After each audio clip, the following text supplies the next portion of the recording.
All right, guys, we're here at Condition 1 Combat after class, working on the angle on just the finish of the arm triangle, the kata gatame right arm triangle. So let's say we're already in position. So we're already here.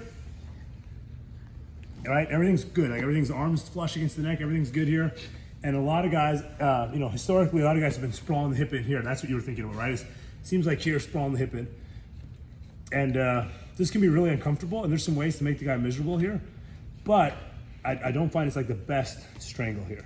So what I'm typically looking for is I've been calling it an A-frame, but it's a little bit of an angle like this. So instead of so Steve is kind of like flat, right? And what I'm looking for is for him to be slightly this way, yeah. And then my body's gonna match that. So his shoulder line is kind of so it makes a little bit almost like a very, what kind of triangle is that, Tom? You know the name for that stuff.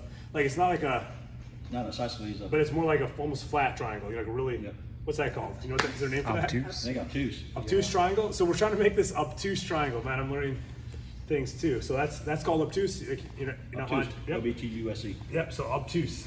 All right. So watch what I do. When I get that nice tight triangle, what I'll do is I'll tend to when I bring this knee up and straighten my far leg, it sort of makes that angle if you consider our shoulder line. So from my left shoulder to my right shoulder, and from Steve's left shoulder to his right shoulder.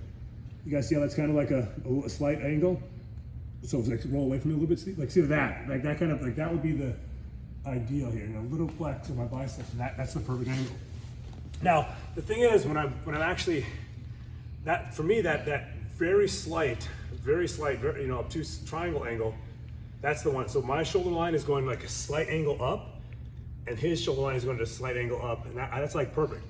But sometimes that angle, it's the best strangle, but sometimes it gives him some opportunities to escape. So I've got to be mindful of that. And so I sacrifice sometimes a little bit of the angle but with reinforcing my elbow, like a counter, like a wedge or whatever, right? Whatever the right terms are, man, everyone has so many words nowadays. So what I do is I'll sort of, I'd like to have the shoulder like here where I'm really just hanging from his neck and squeezing. It's a very tight strangle there. But what I'll do is, I don't want him to roll me that way, so I'll sort of keep this elbow posted nowadays, and that way, I'm sacrificing a little bit of the angle.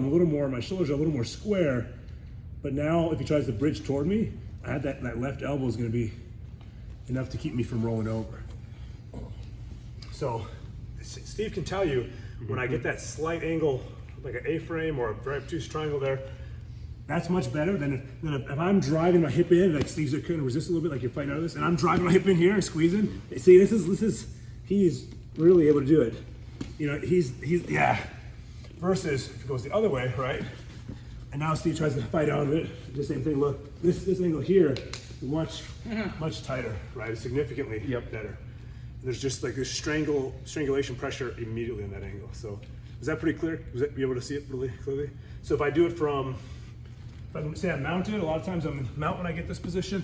And what I'll do is I'll try to finish it from the mount first by dropping this leg, again, that far leg, dropping it, and kind of hanging here. And I'll see here, can I finish?